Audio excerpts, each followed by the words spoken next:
En el presente vídeo vamos a ver las patologías de la conjuntiva y de la córnea. Empecemos por la patología de la conjuntiva. La dividimos en cuatro grandes grupos. Las infecciones e inflamaciones o conjuntivitis, que a su vez pueden ser bacterianas, víricas o alérgicas, los tumores benignos y malignos, la patología degenerativa de la conjuntiva, la pinguécula y el pterigión, y por último una patología anecdótica pero muy frecuente que es la hemorragia conjuntival. Bien, recordemos que la conjuntiva recubre el globo ocular y recubre los párpados por dentro, formando dos fondos de saco, superior e inferior. Fondo de saco inferior y superior que siempre deben explorarse, especialmente cuando estemos pensando en un cuerpo extraño, en algo que nos roza. Empecemos ya con la patología inflamatoria infecciosa de la conjuntiva. Todas las conjuntivitis van a dar unos síntomas comunes, que es una sensación de cuerpo extraño, arenilla, lagrimeo, hinchazón de párpados, fotofobia, escozor. Lo importante, para diferenciarlo de otros cuadros de ojo rojo y también algo doloroso, es que aquí el ojo rojo no se asocia de dolor. Ni hay dolor, ni pérdida de visión, ni hay alteración de la pupila. Esto es lo más importante. Ni el ojo duele, molesta, pero no duele, ni hay pérdida de visión, ni hay alteración de la reactividad pupilar y del tamaño pupilar. La pupila reacciona con normalidad y el tamaño es normal. Hay unos signos, además, que podemos observar, que es, número uno, una hiperemia o inyección conjuntival difusa. Es muy importante que la hiperemia sea difusa y afecte de una manera uniforme tanto a la conjuntiva tarsal como a la conjuntiva vulvar. Número dos, unas secreciones, que el tipo de secreción nos va a orientar sobre la etiología. Cuando son bacterianas, las secreciones son purulentas, legañas, pegajosas, amarillas, claramente infecciosas. Cuando la conjuntivitis sea vírica, las secreciones son más acuosas y cuando es alérgica, las secreciones son más mucosas. El tercer signo que podemos observar es en la conjuntiva palpebral. Le damos la vuelta a los párpados y miramos en la conjuntiva que está en los párpados por la parte interior. Si aparecen papilas, esto hablará de un origen alérgico. Si aparecen membranas, irá a favor de que el origen es vírico. Más detalles sobre las distintas conjuntivitis bacterianas. Las agudas, las conjuntivitis bacterianas agudas, el germen más frecuente es el estafilococo y el más grave, el gonococo. Hay una variante muy particular de conjuntivitis por bacterias crónica cicatrizante que está producido por las clamidias, en concreto por la clamidia trachomatis, que produce epidemias solo en el tercer mundo y que está erradicada del primer mundo y en concreto de España. ¿Qué es lo importante para diferenciar las conjuntivitis bacterianas de las víricas y de las alérgicas? Pues que en las bacterianas hay más secreciones mucopurulentas, amarillo-verdosas, las típicas legañotas amarillo-verdosas, es típico de las conjuntivitis bacterianas. El segundo grupo lo forman las conjuntivitis por virus. Las conjuntivitis por virus están siempre o casi siempre producidas por un adenovirus, mismo adenovirus que produce otros cuadros gripales, catarrales, que produce faringitis, que produce amigdalitis. Es el mismo germen, pero que esta vez va a tener una fijación por la mucosa ocular. La diferencia fundamental de las conjuntivitis víricas es que casi siempre son unilaterales, hay mucho más edema que en el resto de las conjuntivitis en proporción, las secreciones no son purulentas, son acuosas, aparecen membranas conjuntivales que tapizan la superficie de la conjuntiva tarsal, de los párpados por dentro, hay hemorragias muy infrecuentes en las otras conjuntivitis y hay afectación corneal, hay queratitis, unos infiltrados tipo pequeñas monedas que aparecen en la córnea, infiltrados numulares en la córnea, en el contexto de lo que se conoce como queratoconjuntivitis epidémica. Aparece en el contexto de pacientes con un cuadro gripal febril y faríngeo. Muchas veces este cuadro es muy descafeinado, muy poco evidente, pero otras veces no es poco evidente. El paciente, aparte de tener la conjuntivitis, se encuentra mal, está pachucho, está abatido, está griposo. Recordemos, por tanto, que muy frecuentemente son unilaterales, hay mucho más edema, más hemorragias, las secreciones son no purulentas, son acuosas y hay membranas conjuntivales. El tercer tipo, las conjuntivitis alérgicas, aparecen en un contexto de personas atópicas, en un contexto de personas que usan lentes de contacto, en un contexto de personas que se ponen colirios de una manera crónica, como los pacientes que llevan glaucoma crónico, o en el contexto de la primavera, como conjuntivitis primaverales. ¿Qué es lo importante? Lo importante es que las conjuntivitis alérgicas siempre son bilaterales, nunca pueden ser unilaterales. Puede ser asimétrica, pero nunca es unilateral. Siempre tiene tendencia a cronificar y a recidivar, es decir, es el típico paciente que se pone el tratamiento, se quita el tratamiento al mes y vuelve a estar peor. A la temporada siguiente vuelve a aparecer, parece que ya se ha curado y vuelve a repetir en cuanto interrumpes el tratamiento, porque las conjuntivitis alérgicas van a ser antihistamínico y anticorticoide dependientes.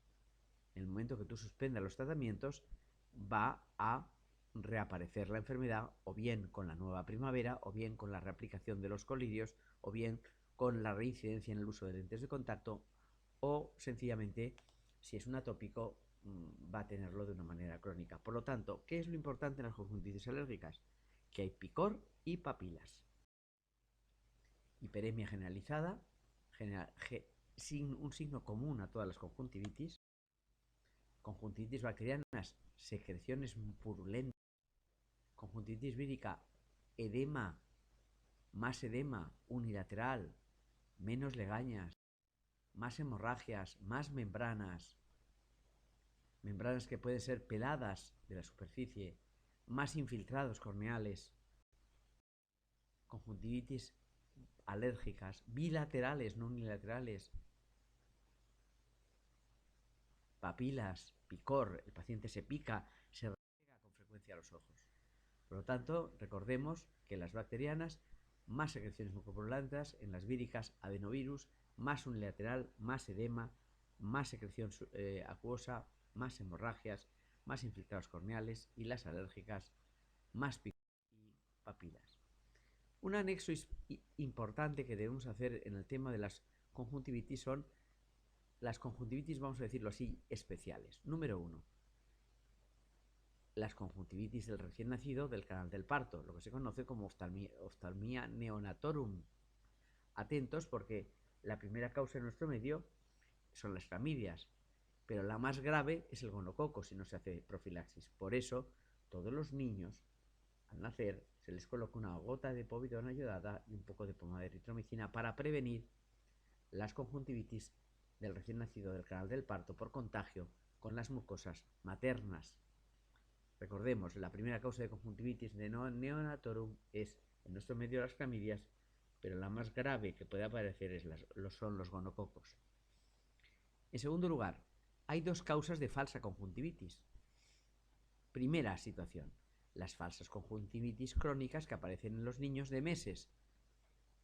Desde que nacen las tienen y llevan meses, que además resisten a los antibióticos. No es una conjuntivitis, es una obstrucción congénita de la vía lagrimal, una dacrocistitis, y mientras no le hagamos un sondaje y desobstruyamos la vía lagrimal antes del año de nacimiento, vamos a tener el niño de por vida o durante muchos años con esa conjuntivitis, falsa conjuntivitis que no se cura.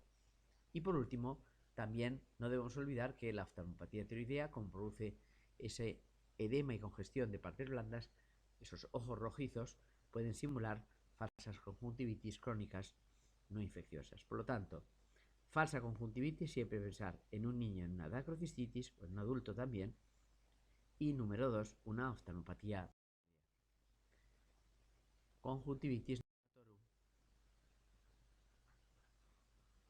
Patología de la conjuntiva tumoral. Tenemos tumores malignos y tumores malignos, quistes serosos, quistes dermoides, nevus y melanosis difusas de la conjuntiva, por poner algunos ejemplos.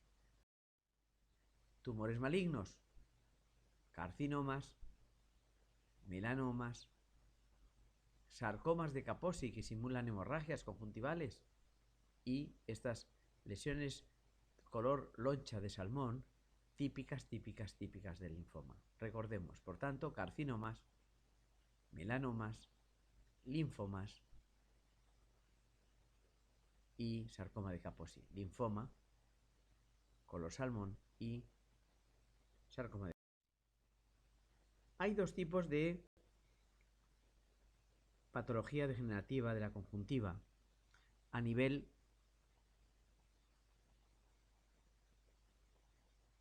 de la conjuntiva podemos encontrarnos fundamentalmente con las pinguéculas y el tetano. La diferencia fundamental está en que la pinguécula es una degeneración lipoidea de la conjuntiva, generalmente en el meridiano interno, a nivel del meridiano horizontal, siempre, es decir, aquí estaría la pinguécula, aquí estaría la nariz. En esta zona suele aparecer este acúmulo amarillento, graso, lipoideo, no progresivo, pero que puede a veces, al enrojecerse la conjuntiva, llamar la atención, a veces ser ligeramente grueso, a veces da pequeños fenómenos irritativos que no tienen más importancia y que no van a ningún sitio, aunque algunas personas pues se ponen nerviosas y quieren que se les quite, pero normalmente no es una alteración que haya que quitar y no porque el pterigion al crecer sobre la córnea es subsidiario de cirugía y la pinguécula no.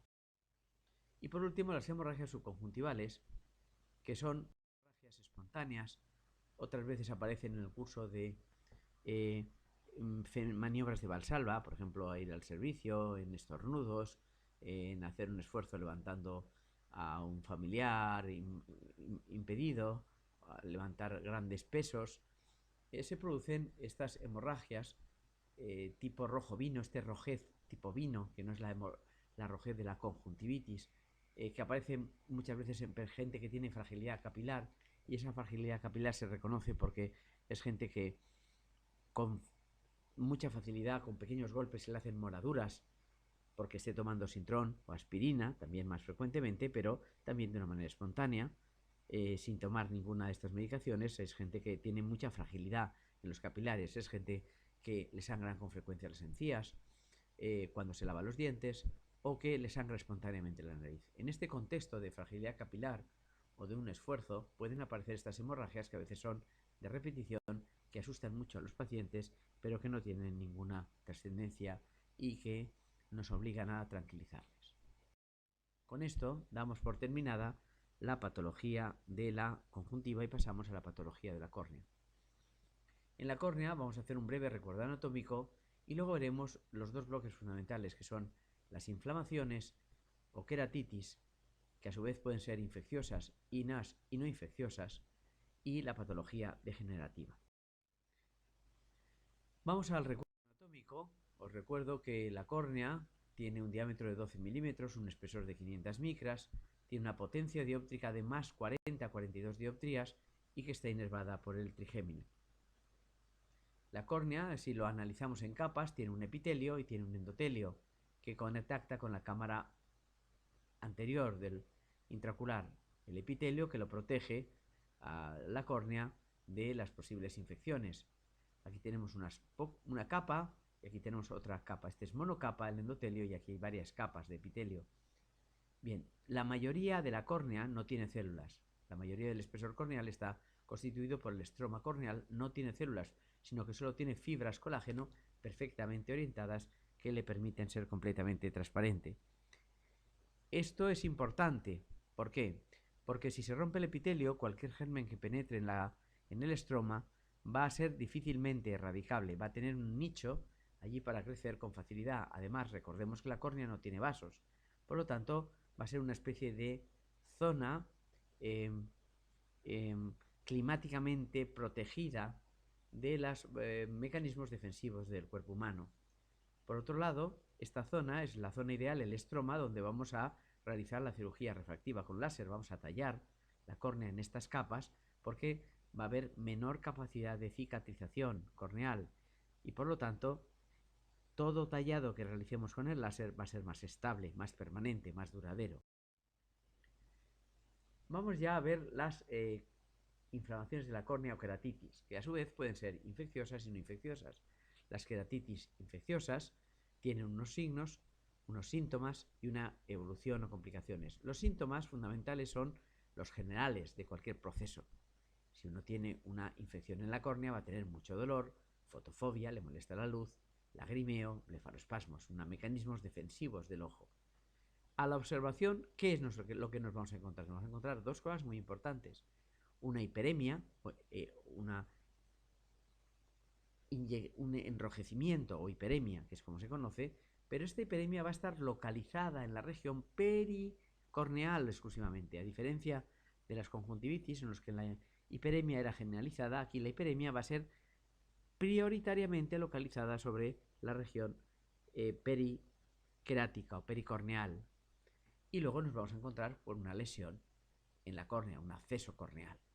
Esto es un poco lo que estábamos explicando, inyección ciliar periquerática, inyección ciliar periquerática.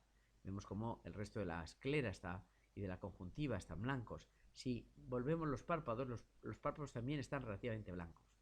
El segundo signo que aparece es la infiltración, normalmente con este aspecto algodonoso, una lesión algodonosa en la superficie de la córnea, que además tiene una rápida capacidad de crecer ocupando la superficie corneal. ¿Cuáles son las complicaciones o la evolución posible? Primera evolución posible, que con el tratamiento el acceso corneal, la úlcera corneal accesificada, se cure y no deje secuelas. La córnea se restituye ad integrum y no queda rastro.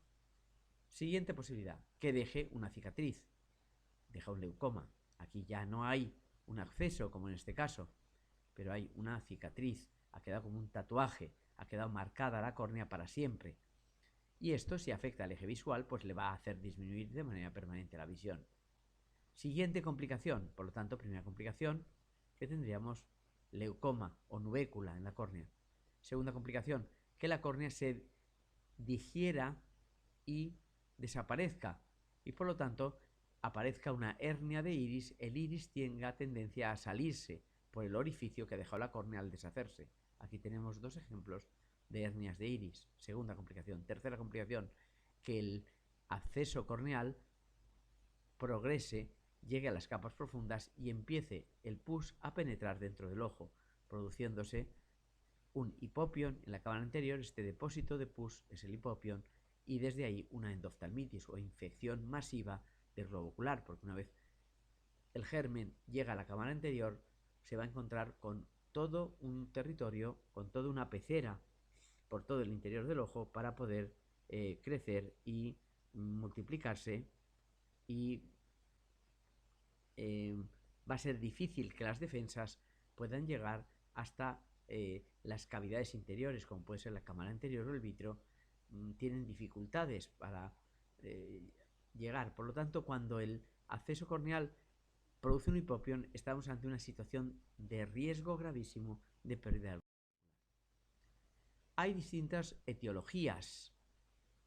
Bien, la etiología más frecuente es la bacteriana. Ante una úlcera corneal infecciosa, un acceso corneal, siempre hay que pensar en una causa bacteriana.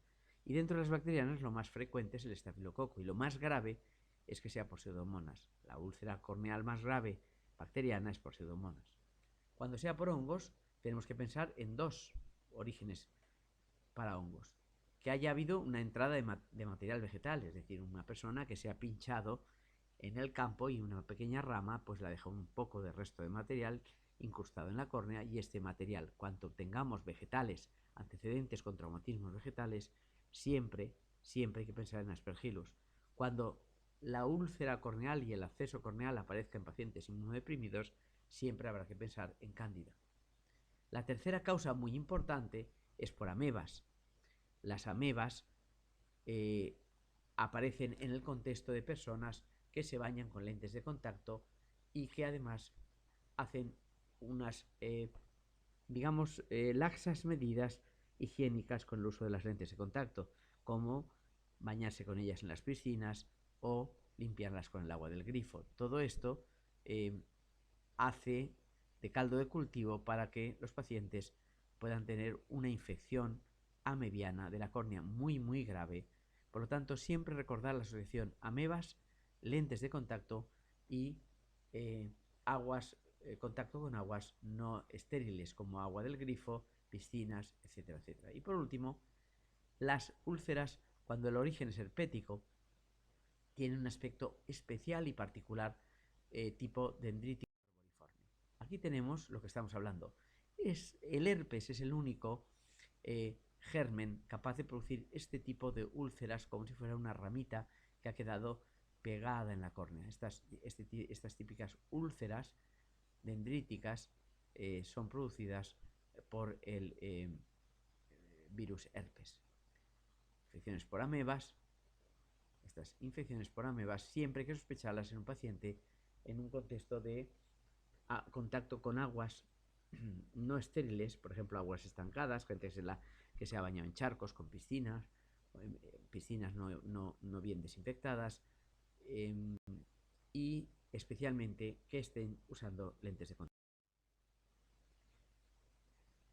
Aparte de las queratitis infecciosas están las queratitis no infecciosas o secas, que pueden ser queratitis punteada o úlcera corneal por exposición o neuro. Queratitis punteada. Bueno, la queratitis punteada, teñimos la córnea con fluoresceína o con rosa de bengala. La fluoresceína se va a fijar en los puntos de la córnea donde el epitelio esté dañado. Aparece este punteado múltiple, microulceraciones múltiples repartidas por la superficie de la córnea, especialmente por su tercio inferior. Siempre hay que pensar en un ojo seco, que la va a producir, en el abuso de las lentes de contacto, en un paciente que ha tenido cirugía refractiva con láser previa, porque va a producir durante unos meses una mayor sensibilidad de la córnea, la queratitis seca o que la queratitis punteada actínica, que aparece en el contexto de las personas que están soldando, o los esquiadores que no se ponen las gafas, o los soldadores que no se ponen las gafas de protección. También aparecen en el contexto de exoftalmos tiroideo, en el contexto de asociadas a blefaritis, por el uso y abuso de colirios y asociadas a conjuntivitis. Por lo tanto, todas estas causas son responsables de que aparezca una queratitis punteada en la córnea. Esto es diferente a las úlceras corneales por exposición y las úlceras corneales neurotróficas, que también aparecerán en un contexto de sequedad, pero van a ser mucho más grandes y únicas. Queratitis o úlceras corneales secas por exposición. Bueno, pues si alguien no cierra los párpados, como una persona que esté en coma, como alguien que lo han sometido a una anestesia general durante muchas horas y que no hayan tenido la precaución de taparle los ojos, alguien que tenga una parálisis facial y tenga un lagoftalmos, o alguien que tenga un ectropión, todas estas personas que tienen una incapacidad para producir el cierre del párpado sobre la córnea y proteger a la córnea, pueden tener una úlcera corneal por exposición. Similar, pero diferente, es la úlcera corneal neurotrófica, es decir, las lesiones del quinto par del trigémino, la falta de estímulos cutáneos y de sensibilidad cutánea va a producir que la córnea se ulcere.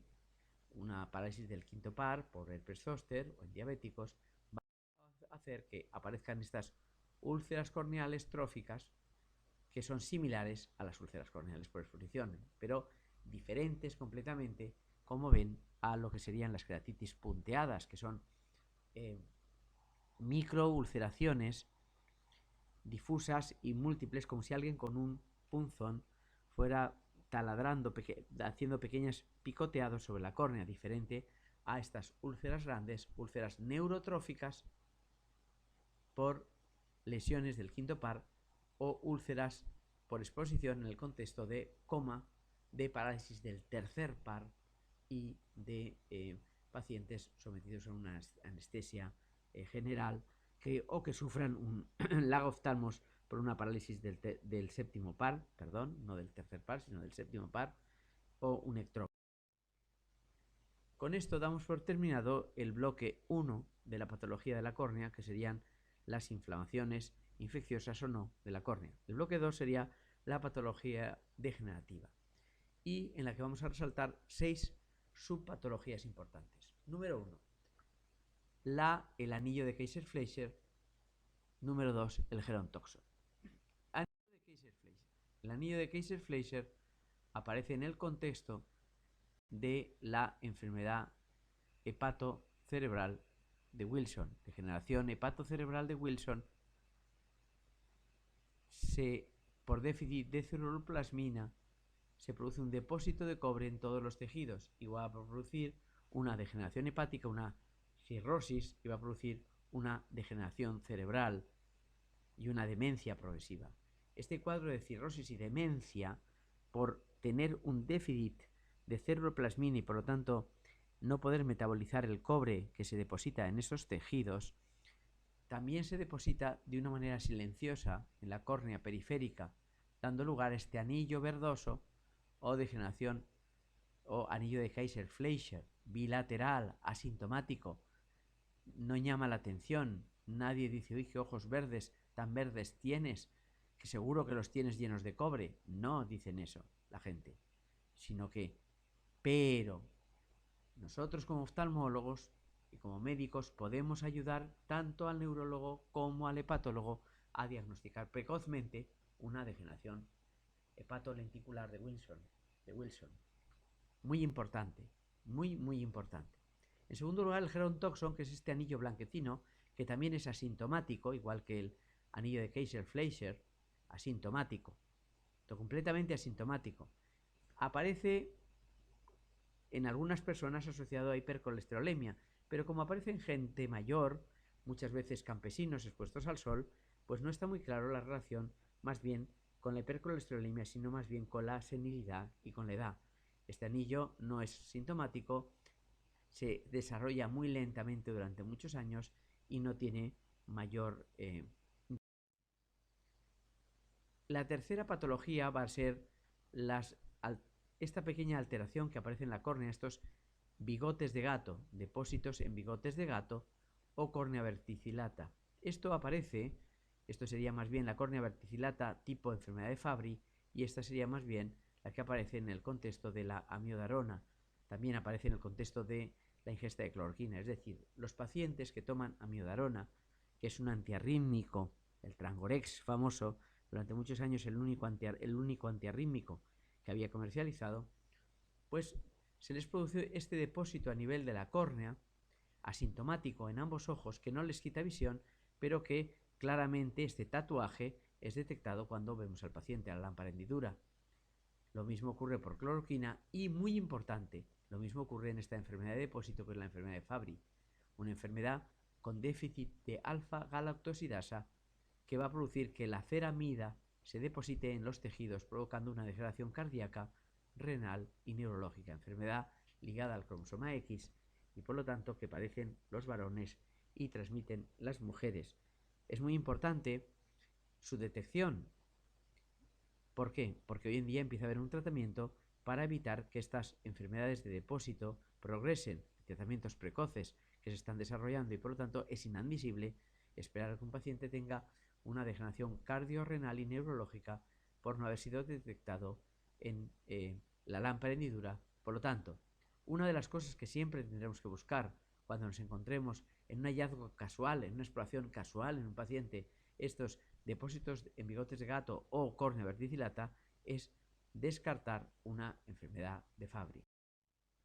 La queratopatía en banda es un depósito de calcio que aparece ligado, en la mayoría de los casos, a las uveitis en la artritis idiopática juvenil, uveitis en la AIJ, artritis idiopática juvenil, una uveitis que ya la veremos, que aparece en niñas pequeñas, ANA positivo, que tienen muy poca artropatía y tienen mucha uveitis.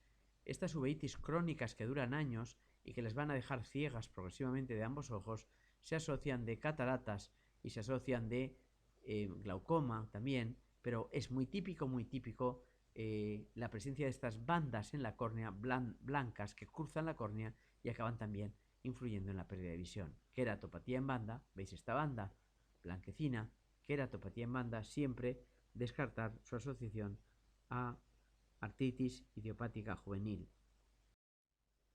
La queratopatía bullosa no es más que una edema corneal crónico que aparece secundario a un fallo del endotelio. Este fallo del endotelio, la primera causa de que falle el endotelio es en el contexto de operaciones de cataratas.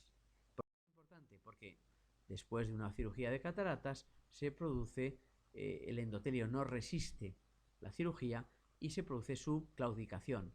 El endotelio falla en su función de mantener la homeostasis de la córnea empieza a edematizarse, al edematizarse la córnea, se encharca la córnea, pierde la transparencia, el paciente se queda ciego, pierde la visión por el edema.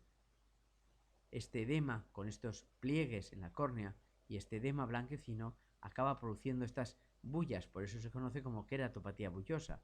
Estas bullas se rompen espontáneamente con el parpadeo, con el roce del párpado y producen verdaderos episodios de gran dolor intermitente en estos pacientes que viven realmente desesperados porque continuamente le dan pinchazos tremendos en los ojos al romperse las bullas por la queratopatía bullosa. No es solo que no ven, sino que tienen enormes dolores y la única solución es hacerles un trasplante de córnea. Hay dos modalidades: hacerles el trasplante solo del endotelio, lo que se conoce como queratoplastia endotelial, o un trasplante de córnea absolutamente completa, una queratoplastia penetrante, reemplazar el tejido central de toda la córnea y poner un injerto nuevo.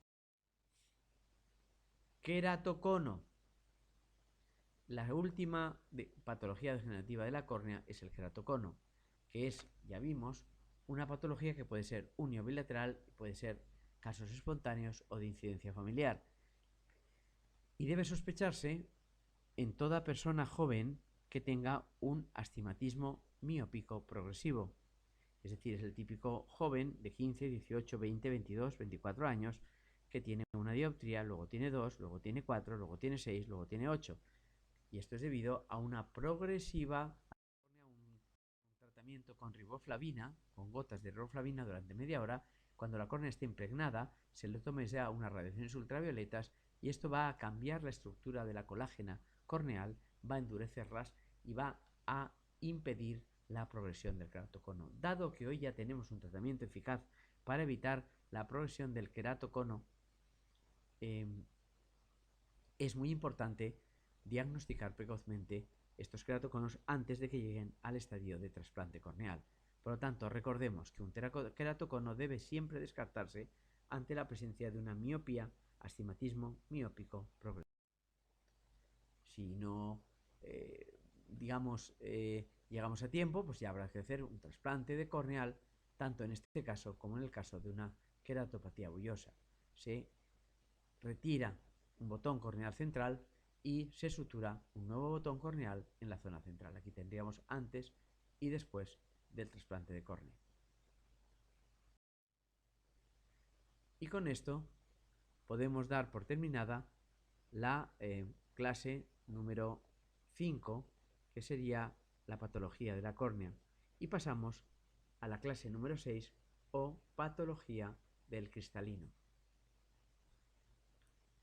En la patología del cristalino vamos a ver fundamentalmente tres cuestiones. Una, un recuerdo anatomofisiológico, las subluxaciones o luxaciones del cristalino y, en tercer lugar, la opacificación del cristalino o catarata. Recordemos que el cristalino es una lente transparente, es un tejido vivo que tiene una cápsula y tiene un núcleo. Está suspendido por una zona ligamentosa, los 360 grados, que es la célula de zinc, que lo separa y al mismo tiempo lo une al músculo ciliar que también es circular y que según se contraiga o se relaje va a variar la acomodación al permitir que el cristalino se abombe o se, adelgace en función de la atracción que provoque la célula de zinc. La célula de zinc, delante tenemos la cámara anterior con el humor acuoso y detrás tendremos el vítreo. Y el cristalino separa las dos cámaras. Es la homocistinuria, donde la luxación de los cristalinos es inferior y asocia personas con retraso mental.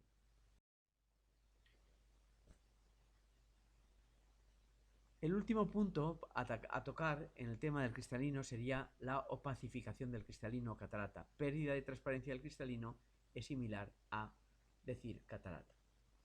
Hay varias causas, pero las dos más importantes es la senil, asociada a la edad, es decir, la mayoría de la población mayor de 75 años tiene algún grado de cataratas, y la catarata congénita en el contexto de patologías hereditarias, de cromosomopatías, los síndromes de Down, el 50% tienen cataratas, o infecciones ocurridas durante el primer trimestre, fundamentalmente infecciones que ha sufrido la madre por rubeola o citomegalovirus, pueden producir alteraciones graves en el niño o no producir alteraciones graves en el niño, sino no alteraciones detectables y dejar únicamente esas cataratas congénitas. Por lo tanto, las dos causas importantes son las cataratas congénitas en el contexto de enfermedades familiares, familias con cataratas congénitas, cromosomopatías o infecciones del primer trimestre, o seniles.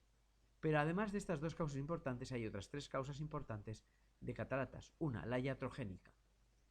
Iatrogénica en el contexto de una persona que recibe un gran traumatismo, sea sometida a una radioterapia de la cara o del cráneo, puede ser por un tumor, por ejemplo, una persona que tenga un tumor orofaringeo, un tumor generalmente en los territorios vecinos. Radioterapia, una descarga eléctrica, pero ha de ser una descarga eléctrica de alta tensión, por ejemplo, una persona, un ingeniero o alguien, un técnico que esté trabajando en una torre de electricidad de alta tensión. Y muy importante, la causa más importante de catarata iatrogénica es el uso y abuso de los corticoides, tanto tópicos aplicadas en gotas como los corticoides administrados por vía oral. Toda persona que lleve más de 3 o 6 meses tomando corticoides vía oral, y hay muchos que no los dejarán ni incluso después de los 6 meses, pensemos en cuántas enfermedades reumáticas, cuántas enfermedades inflamatorias, cuántos trasplantados llevan corticoides de por vida o muchos años, todas estas personas tienen un altísimo riesgo de desarrollar cataratas por el uso crónico de la corticoterapia oral. Lo mismo ocurre cuando aplicamos de una manera continuada corticoides tópicos en forma de colirios. Una persona que tenga una conjuntivitis alérgica y abuse de los colirios de corticoides durante años porque le van muy bien, va a acabar desarrollando cataratas. Otras patologías que pueden producir cataratas son el resto de patologías oculares. Un glaucoma agudo, una uveitis, una cirugía intraocular pueden producir cataratas. Y por último, y esto es importante, hay cataratas en el contexto de enfermedades generales metabólicas y degenerativas. Las personas con diabetes, galactosemia, déficit de galactoquinasa, hipoparatiroidismo, distrofia muscular miotónica de Steiner van a tener una alta incidencia de cataratas bilaterales. Bueno, según la zona afectada se clasifican en nucleares, corticales, capsulares, pero esto es más bien una cuestión académica. Lo importante es que la catarata puede ser incipiente o puede ser muy avanzada.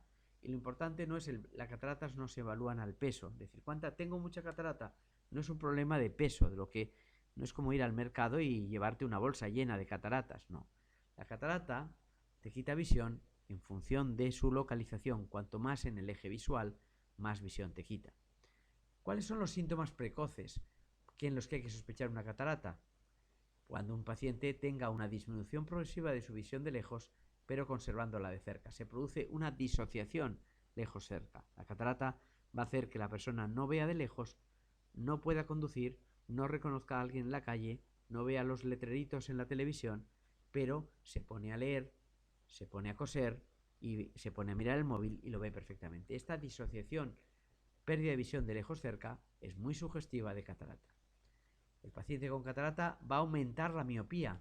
Recordamos la clase que vimos de defectos de refracción, como una de las causas de falsa miopía era la catarata, al producir un cambio en el índice de refracción del cristalino. Antes de opacificarse el cristalino, cambia la refracción y antes de que una persona no vea, pierde visión y es compensada poniéndole unas gafas de miopía. Por lo tanto, al aumentar la miopía, necesita gafas de lejos y mejora la presbicia, ve mejor que antes sin gafas. Es que ahora leo sin gafas, pero no puedo conducir. catarata.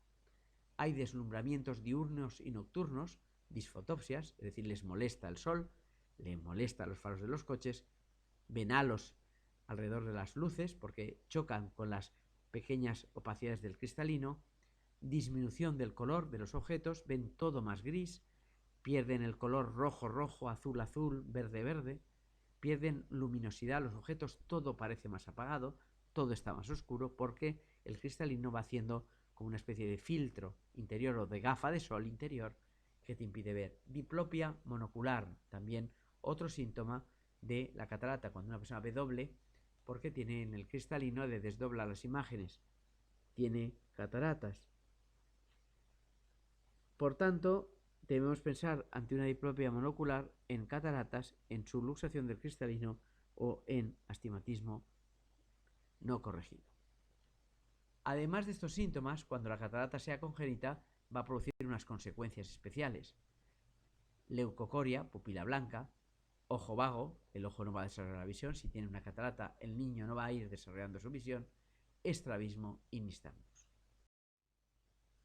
Así es como ve uno a través de la catarata, cataratas, esas disfotopsias y ese deslumbramiento que produce, las distintas capas que pueden opacificarse, puede opacificarse la cápsula, puede opacificarse el núcleo, cataratas que afectan a la corteza. Bien, esto es anecdótico, veis esta catarata afecta a la periferia, no afecta a la zona central, por lo tanto es un paciente que teniendo relativamente bastante catarata, como su eje visual está bastante libre, va a ver bastante bien.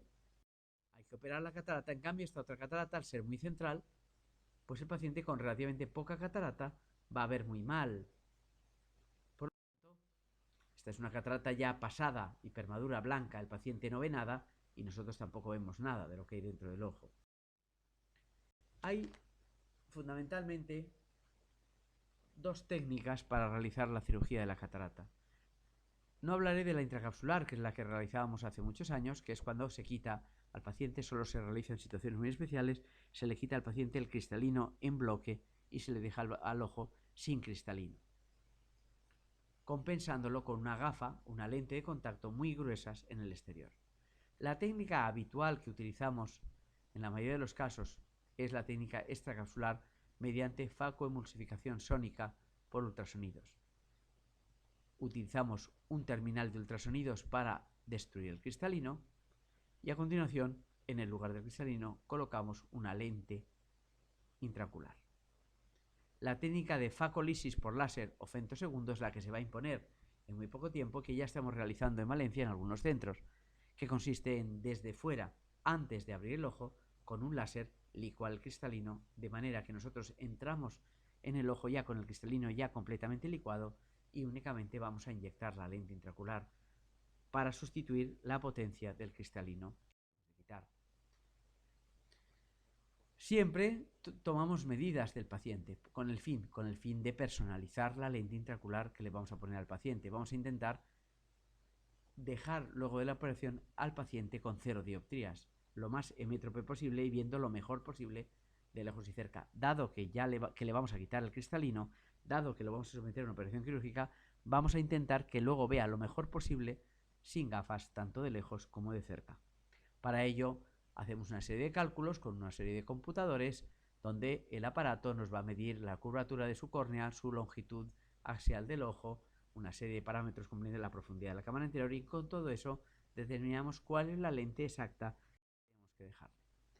Una vez quitamos el cristalino, bien por facoemulsificación o bien por otras técnicas, vaciamos el cristalino y vamos a inyectar una lente intraocular.